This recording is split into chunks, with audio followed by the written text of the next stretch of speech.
Hey guys, Mr. Star here. So Carnelia has been out on the servers for starsavior for about 4 days, ever since Thursday as of this time of recording. I figure I have finally played enough games with her in both RTA as well as my personal experiences to kind of give you guys a quick little guide on whether or not you should be pulling for her, how are you going to be building her for the journey, the team compositions, as well as my overall quick little thoughts on the landscape for RTA towards the end of this video. So without further ado, let's just get into today's content. So the number one important thing I wanted to say for specifically RTA, which is rank, I can see I'm going to be of the highest ranking in the current preseason, which is going to be 4,000 elo. I tried really hard to find footage for Carnelia doing my RTA sessions as well as a climb all the way to Eternium, but she is literally just 100% banned either by myself or the opponent. So for the PvP mains, I can confidently say that Carnelia, as of this very moment, she pretty much have 0 counters, and the best solution for almost every single scenario is to just pre-ban Carnelia when she's gonna be first picked. Don't worry about whether or not this is gonna be a permanent situation, because generally speaking, future units are hindered to have ways to control Carnelia. For example, when more crowd controls or buff blockers are gonna be released, such as for example Cersei's or even the sisters that we see from the Fae story. So as such, if you're purely thinking about a short-term RTA perspective, is you should be pulling for Carnelia. If you're gonna be in the lower elos, maybe, but as you approach the 3,000, maybe 3,200 plus elos and above, she's pretty much almost never gonna be seen playing RTA at all. So the best case scenario for her is pretty much just gonna be in arena as of this current moment. So with that being established, let's just talk about Carnelia's kit. Generally speaking, this is gonna be seen from the core usage from the passive, which is gonna give her this immortality for 1 turn and does not get defeated. And then after triggering this, you're gonna be able to get yourself a Umbral Echo for 3 turns, which also resets all cooldowns and occurring once per battle. So the general gist of how Carnelia is gonna be used is that if she's gonna die, she pretty much just does not die, and she resets the entirety of all of the S3 as well as S2s, on top of gaining this unique buff, which is gonna give her an additional attack as well as 20% effect rest. The important thing about Umbral Echo is not really so much the attack effect rest, but rather the additional enhanced effects you can actually see from both the S3 as well as S2. So for S3, this multiplier will just go up by 50%. So from at this point 66.25 is just straight up plus 50% increased damage, which is very substantial. And then for the S2, you're pretty much going to be triggering 1 extra time, so you can actually cast this buff block, especially for the extra time. You might be able to get intercepted by the enemy defenders, so you're gonna be actually casting this buff block as well as the action value delay twice, right? So either 25% times 2 or 25% and 25%. And this is just pretty much gonna be action gauge 30% with additional damage. So I do want to take this brief little moment right here to explain how this immortality function actually works, because if you take a look at the wording, they actually don't really show you what this immortality actually is from the description. But from my current testing, this immortality will only expire at the end of Carnelia's turn after immortality triggers beforehand, which means DOT damage like bleed as well as burn does not actually kill Carnelia, because Carnelia will take damage at the start of her turn. So this immortality only goes away at the end of her turn, right? And then on a similar note, Roberta as well as Phase S2, which is going to be the counters, also cannot kill Carnelia during her S3 or S2 immortality, and you must deal damage after Carnelia's immortality turns actually ends. Now, that being said, if you're going to be using Carnelia's S3 Soul Burn, which is rather going to be Nova Burst, you will also restore 15% of the HP or rather damage at HP on attack. So this is where Roberta and Fae could potentially be quite useful, because it will pretty much force Carnelia to remain at 1 HP after this S3 is going to be casted, which if you do not have this Nova Burst, you actually could heal back a pretty substantial amount considering its AoE effect. Then aside from the immortality mechanics itself, the full skill cooldown reset for S3 as well as S2, generally speaking, I would always choose S3, because the buff block as well as action value delay from the S2 is not as significant as compared to just raw damage as of this current environment. And not to mention, the S3 also gives you an additional 30% AV advance for every single time you cast this, so this will also bring Carnelia faster to her second turn. So generally speaking, it's always S3 to S3. There might be be some scenarios where you could consider casting S2 instead first, especially for example if you're going to be going for a mirror match in arena, which is very common nowadays. You can actually cast this S2 against the enemy Carnelia, and if your enemy Carnelia actually gets this buff block, she is not able to get the immortality, which means you're gonna be able to guarantee yourself the kill if you can deal enough damage after triggering this immortality for the enemy Carnelia. So as such, generally speaking, the way you play Carnelia is honestly very straightforward. Just go for an S3 every single time without fail, and then if you're gonna be triggering immortality, just trigger S3 again. Usually you're gonna be seeing damages anywhere up between like 15 or even 16,000 damage, especially if you were to build your Carnelia on full damage, which we're going to be talking about her build in a very brief moment. Just keep in mind that this particular Umbra Echo, it will actually be applied to Carnelia at the start of her turn as well, at the start of battle, which means there's no way for you to actually prevent this S3 from having pretty much the one of, if not the highest damage multiplier in the entire game for an AoE, and this is before any attack buffs. Now moving on to Carnelia's build specifically for the journey as well as her relics itself, there are two main ways you can actually go about building Carnelia. One way is going to be something that I've shown you guys right here, which is going to be pretty much a full crit damage with 4-piece crit damage and 2-piece fighting spirit to deal as much damage as possible, very similar to how you would build any other AoE casters, like for example Luna or even Dana from back in the days.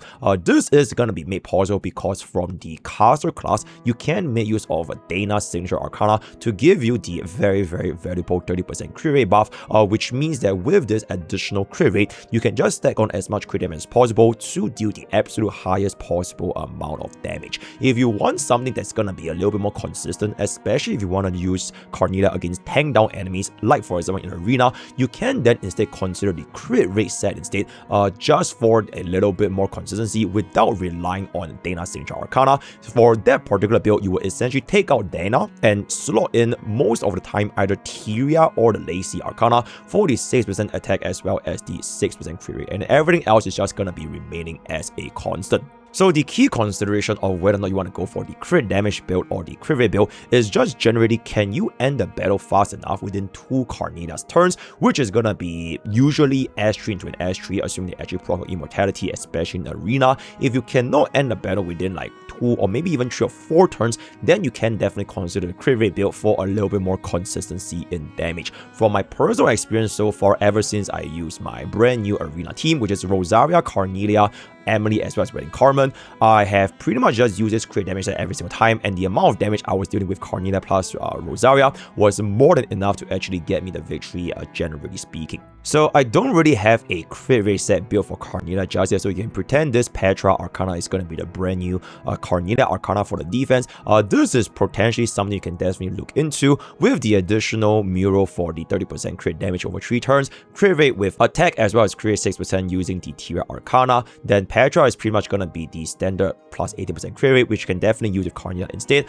For Wedding Appendale's Arcana, I just want to give a quick little shout out. I really like Carnelia on this particular thing because the token effect right here, it actually triggers very consistently, since you will always, generally speaking, always open up with Carnelia's S3 against any scenario. So this will then give Carnelia a 25% damage increase, and if you are able to trigger your immortality full cooldown reset, you can then cast your S3 again, which can then reset this token for another 2 turns for not just a 25% damage increase as well as a 10% damage decrease. Then between both Muriel as well as Bunny Face Arcana, if you want to use both for absolute highest possible amount of strength, you could, but if you can only pick one, I would definitely lean a little bit more towards Muriel. Assuming you are going to be taking the battle to last more than 3 turns, that is when this crit damage can stack up all the way to 30%, which will drastically outvalue Bunny Face Unyielding Destruction, which is only going to be 4% HP as well as 12% destruction. But one good thing to note about Bunny Phrase Arcana is that not just this particular unique, but Bunny Phrase does give you a significant amount of potential points, as you can see right here from this journey training effect, where you have the additional PP gain by +5, which is also actually another reason why I really like Wedding Appendale's Arcana, because this will also give you the additional PP +5, which can unlock a lot more useful skills. Other than that, these two are pretty much going to be a constant, which is going to be your Stigmata of Speed to give you the additional 8 speed, as well as the Stigmata of Insight using the either Petra Arcana or the brand new latest Carnelia Arcana, which I will highly recommend because that is pretty much the most important Arcana I would say in the entire game, but I'll talk a little bit about it a little bit later, right? You might be considering if you want to drop the stigmata of speed because you might not need the additional H speed, but I would say from my experiences, at least from those that I found in Arena, I would still prefer Carnelia to get some speed, because if Carnelia is going to be too slow, then she can get outright by every single enemy DPS, and that means you are going to be leaving your Carnelia with a very high chance of her proccing immortality instantly before you can actually get off a skill reset on your S tree. So generally speaking, if you do not nuke them with enough damage from a single S tree, you are just gonna die, right? Ideally, that is gonna be a little bit more difficult, so I would want a little bit more speed for Carnelia, trying to get her at least 2 different S trees before the battle actually ends with her build. So with the journey out of the way, then this is pretty much going to be my personal build with the 4-piece crit damage and 2-piece fighting spirit. You try to give her as many of your good pieces with crit rate, crit damage, as well as attack. Maybe some speed here and there if you're going to be able. But I would say one general advice I can give is that because Carnelia genuinely just do not see play almost exclusively on RTA, she's pretty much going to be almost completely perma-banned since she doesn't really have a counter. I would actually recommend just giving her your secondary DPS gear, and still make sure your other AoE DPS, like for example Luna, is going to be having your best in stock 4-piece crit damage if you're going to be going down by that path. If we do see a little bit more openings for Carnelia in actual RTA, then you can definitely consider improving your gear once again, right? Before we move on into the Shuyu pool category, as well as for basically for Arcana as well as her dupes, I would say there might be a potential for other Carnelia builds. Like for example, you could consider giving her a bruiser HP build, such that it's going to be way more difficult for the enemies to actually proc immortality, but if you're going to be going for that, you're definitely going to be sacrificing a little bit more on your damage department, right? So it kind of depends, but I did find quite a good amount of success running my bruiser builds on a couple of my DPS, namely Wedding, Abendale, as well as my Tyria. They're both going to be on complete bruiser sets. You can see right here from my journey. It is going to be, or rather not my journey, but my build right here. This is going to be 54,000 HP with full bruiser set, but I still give them a decent enough crit rate as well as crit damage. So with that out of the way, I kind of just want to talk quickly about should you be pulling for Carnelia. Before we even talk about the actual unit herself, I do want to say her signature Arcana, or the Arcana with Carnelia's face, this is pretty much one of, if not closest thing to a must pull in any account for starsavior. And as a matter of fact, if you can actually get this to Limit Break 3, I would highly recommend you guys getting this to Limit Break 3, because not only do you get a 4 strength stat gain from a defense-oriented Arcana, you also gain the plus additional 4 potential points, 1 lower than Frey, but it's still gonna be a really good amount, especially when you realize that a lot of the harder journeys, the most important aspect for your good runs, it is gonna be based on your potential points. And on top of that, she's also gonna be giving you the Stigmata of Insight, which means you can finally remove the Petra Arcana from the deck, which for a lot of DPS, generally speaking, you are almost never gonna be training on your stick, or rather your EHR training, or your hit rate training, and instead you would rather focus a little bit more on your bulkier stats. In this case, gonna be on defense training to give you a little bit more strength, HP, as well as defense, right? So this is a very good replacement for Petra.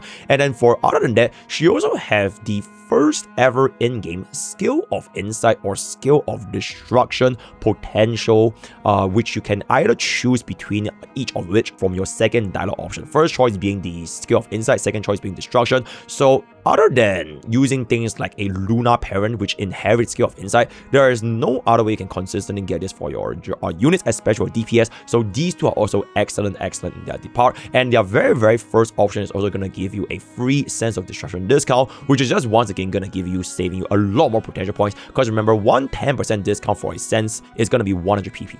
So that is already 100 PP right out of it for the value. So combining all these 3 together with her personal baseline stats as well as the additional effectiveness, Carnelia's Arcana, it is legitimately the closest thing I can recommend to every single player to get at least 1 copy, ideally even 3 copies, right? So with the Arcana being established, for the actual unit itself, which is going to be Carnelia, I actually personally don't think you really need that many copies to offer, because the effect from getting the additional dupes is pretty much just gonna keep increasing her overall attack. While keeping in mind, you actually do increase your attack by a pretty significant amount, because at LB0, this is only gonna be at maximum 10% attack. But with LB4, that's gonna be 15 plus 30% attack. So that is a grand total of a 45% attack against a 10% attack for a basically a free attack up buff for a 35% attack difference. But if you're not going to be too concerned about the actual attack multipliers and just worry about the actual kit itself, then this dupe is not going to be matter too much. And on top of that, I don't really see a lot of value going for a lot of deals for Carnelia right now, because she's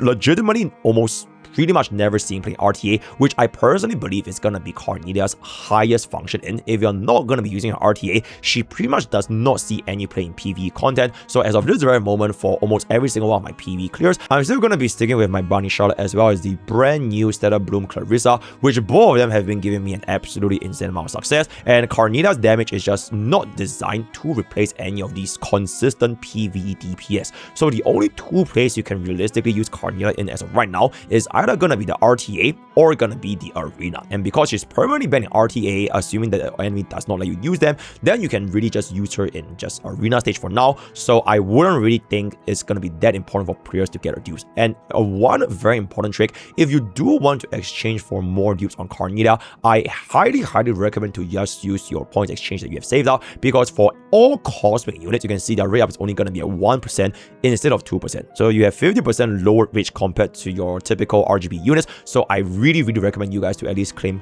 I would say, just one copy so you can play on Arena. Then maybe in the future, if they release out more of Carnelia's counters, or if there are like more high priority ban targets compared to Carnelia, then you could potentially see her seeing more play doing RT again, which I would say makes more sense to actually get her in the future instead of right now. I actually, thankfully, not really in the future, but she's going to be added to the limited pool, or rather the standard pool anyways, so to each their own, right? But of course, this is going to be a cosmic unit, so the rate of you actually getting a cosmic within your standard pools is extremely low. You can see this is going to be the rates for your cosmic, which is going to be 0.07% against the RGB 0.11%, right? So you can kind of decide for yourself if you want to. I don't really see, especially for free to play, any value in getting multiple dupes of Carnelia, but I would once again highly recommend using her signature Arcana for the best possible journey upgrades for pretty much every single one of your DPS. So with that out of the way, this is pretty much going to be the last segment, which is going to be our team building for Carnelia, as well as how do you want to draft for RTA. Again, like I've mentioned, I legitimately could not find a single match in my more than 20 different matches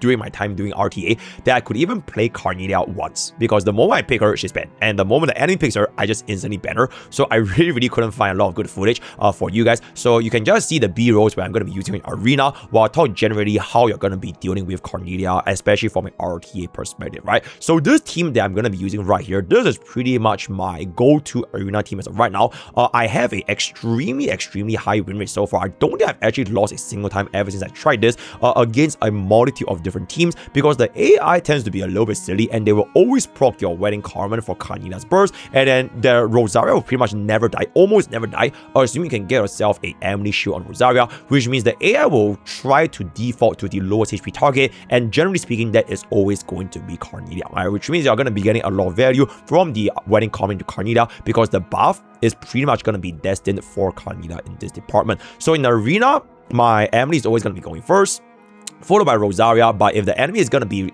counter-attacking me before my Rosaria could go, then my Carnelia will get the Ashen Very Advanced for Wedding Carmen. Then Rosaria is just going to easily do Ashen to S2 for just dealing absolutely insane amount of damage, which usually is going to be enough to take out the enemy Wedding Carmen. Other than that, if you want to use Carnelia in, for example, PvE stages, once again, I really don't recommend you guys swapping out the staple PvE DPS. In this case, this is the team that I've been using to clear. At this point, I've cleared all the way to beyond 28-36. Video for this is going to be coming out very soon. I'm going to be currently on 29-3, which I can definitely try to clear as well. It's just that this Void Punisher has the built-in 20% effect rest, which just makes him very annoying to deal with, since Clarissa does want the action very delay. So I haven't really grinded it just yet, but I have used this team for almost every single boss fight ever since chapter 28 to a very high degree of success, and I don't really see Carnelia replacing either Clarissa nor Bunny Charlotte, because our DPS is just way higher.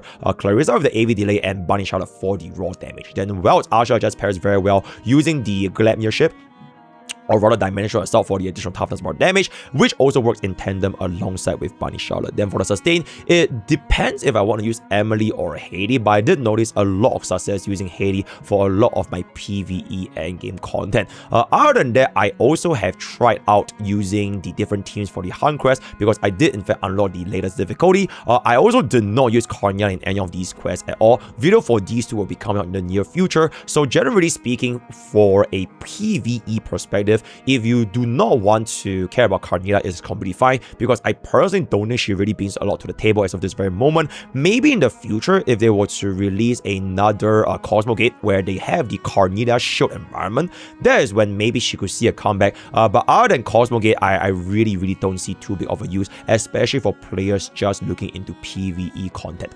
Then again, like I mentioned, I would say for Carnelia's PvP drafting, or rather the RTA, it is relatively straightforward. If the enemy does not first ban Carnelia, like pre-ban her, if you are first pick, you instantly pick Carnelia, no questions asked, because the priority for this unit is just simply way too high. And if you let the second pick get Carnelia, plus either one of the big trees, which are gonna be Haiti, Wedding Carmen, as well as Rosaria, then the game is gonna be extremely difficult for you to win, because even if you were to ban Carnelia, they already have the priority pick for the second unit, and you're just going to be playing at a disadvantage, right? So especially if they have units like Haiti, or rather Hilde, or even Faith, if you did not ban the enemy Fate, right? So other than that, if you're going to be going for second pick, since assuming the enemy is always going to be first picking Carnelia, your priority as a second pick is to always get to hit your defenders, right? So I personally always draft Emily into Hilde, because they usually tend to first pick Carnelia, or if they pre-ban Wedding Carmen or did not pre-ban Wedding Carmen, I'll just pick Wedding Carmen plus Hilde. So these two just for a very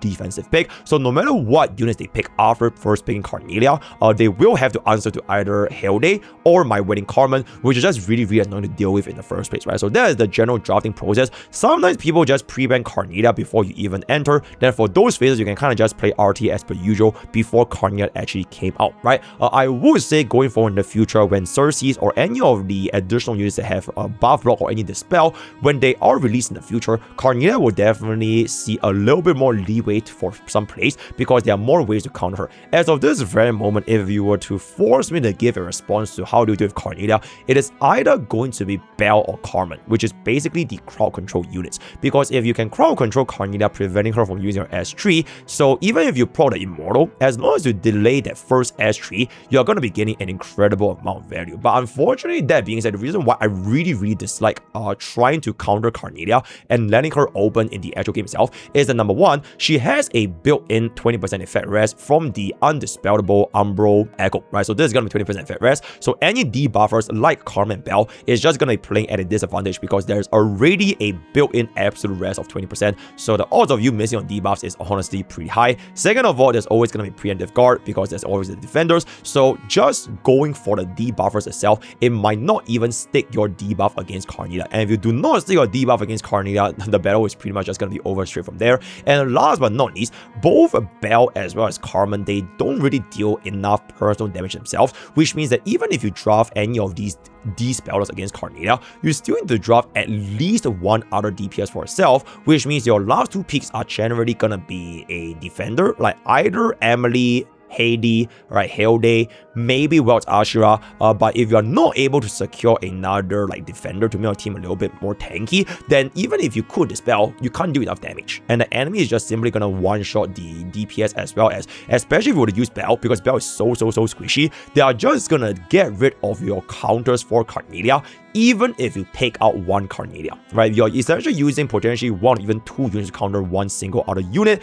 and this counter is not even guaranteed 100% due to the effect rest as well as preemptive guard, right? So personally for me, if you just want to save yourself a headache, always ban Carnelia if they're going to be first picking, and if you somehow manage to take Carnelia, just assume that the enemy is going to just pre-ban your Carnelia, so you can build your teams around just another unbannable pick, such that the opponent will have a much higher difficulty facing you, right? So with that, I am going to be coming to the end of before you pull Carnelia, or rather the best, I personally would say the best unit as well as the best Arcana that we have in starsavior as of this moment. Looking forward to Cersei's release when she comes out in the future. I hope she is going to be a Carnelia counter, so I could actually potentially use my Carnelia RTA and give you guys a little more footage, right? So word of the day is going to be join Discord, use code POKE in terms of gamer subs, and I'll see you guys next time.